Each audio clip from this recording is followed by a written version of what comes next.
Athena has gone on to the world of the dead, and with the last dying breath of the former Pope Xion, he entrusts Seiya and the Bronze Saints the cloth of Athena. Without it, Athena stands no chance of defeating Hades. Now both the Bronze and Gold Saints have chased Athena to the underworld and must face new enemies and overcome these crazy obstacles in order to reach her. All I can say is that of course picks up exactly where Sanctuary OAVs leaves off. This time, as opposed to the Gold Saints being the central focus, the main featured characters in this part of the series are mostly Seiya and Shun, as well as one certain Gold Saint I can't mention due to spoiler reasons in relation to the original TV series. Though Hyoga and Shiryu, they're still present, but of course they're not the main focus. But they are still busy fighting their respective battles. And Iki is still rarely present, but whatever presence he will have, it will be significant to what happens in this story. The newer main villains that were introduced in the last OAV, such as Radamantis, are now part of the battlefield as well as a handful of other new characters. And who are some of these new characters? I feel you have to see it to find out who some of them are, but I can tell you that some of these characters are pretty fucking badass. What also makes this story great is it expands the darker tone and atmosphere and still uses an intriguing plot twist as it did in the Sanctuary story arc. But I thought what this installment offers I never saw coming cosmos away. And the ending I thought was a very fitting and suited the themes of bravery, sacrifice, friendship, and brotherhood very well in the tradition, of not just generically shonen, but the way Saint Seiya presents it. And for that, I give the story and characters a 9 out of 10. Well, the qualities that made the animation and coloring in the first OAV is still present here. The lighting is still appropriate and I can't really expand much on it. The only negative thing I can say about the animation are the dead bodies serving as slaves to Hades. They look super cheap as fuck, but in the end, they really don't matter too much. The new characters featured are really breathtaking to watch. Granted, the diversity of the design for some of the main villains is getting weaker, they all have their own unique traits and techniques. The features of the armors are appropriate with the Underworld Hell theme, and of course there will be some interesting gimmicks. Though these characters were kind of done before, they were featured in fillers of the original series, but this time the characters with these kinds of gimmicks are a Kurumada original, and he adds his own unique detail and feature to them.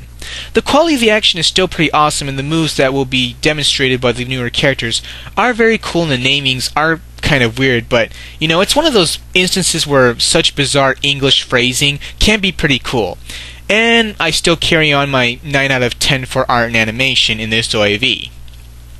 The most controversial thing about this anime is the changing of the seiyus from the Bronze Saints and Athena. Apparently Kurumada wanted to change everyone except Furuya Toru because he thought that they were too old for the roles, and of course the only exception to it is Suzuki Hirotaka, who passed away between the releases of the Sanctuary Inferno OAVs.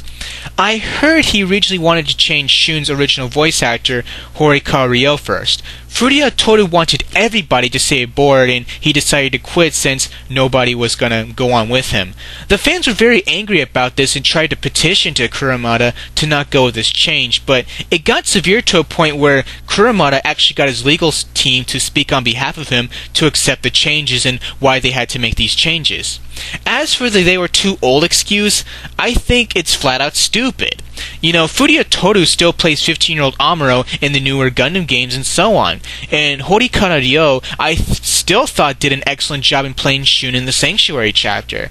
I always loved the tone and the articulation he brought to the character, and I can't speak much for Shiryu's and Hyoga's new voice actors since they weren't featured enough or gave a certain kind of performance in which I felt they could capture what I think is the essence of their characters. So, who is replaced, you might ask? Seiya is now played by Morita Masakazu, who you might know as the voice of Kurosawa Ichigo from Bleach. But he was casted as Seiya because Kurumada had cast him as Takane Ryuji, the main character in the anime adaptation of his first manga, Riguni Kakiro. I agree that Morita does sound appropriately youthful and brings a distinctive kind of energy to the role of Seiya in which it does suit his character, but I think he lacks his dignified hero quality in his voice that, this kind of charisma that Furuya Toru has, and I don't think he comes across as leader-like. But the new voice actor who really won me over was Shun's Kazuya Yuta, even though I did like him as Horikawa Ryo. The performance that had me convinced was in the second episode when he testifies to the judge about what sins he's committed and how sin is natural in human nature for such and such reasons. He really shows the emotion and compassion necessary that defines Shun's character, and I was able to embrace him with that performance. The only problem I have with the voice is mostly the pitch.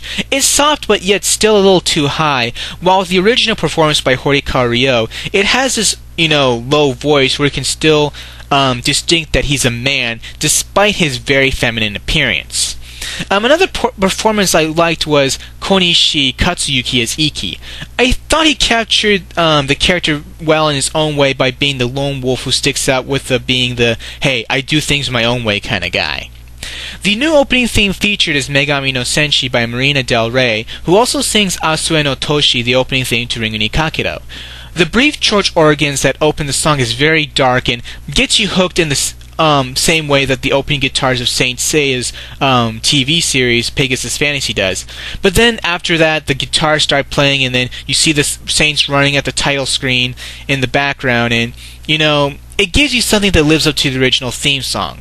In comparison to Pegasus Fantasy, it's still a pretty sweet and hard rock, but it has a certain kind of diversity with the intensity that it has with being dark and gloomy, but yet there is still the themes about, being the hope, the light in the darkness, and being the hero, and so on.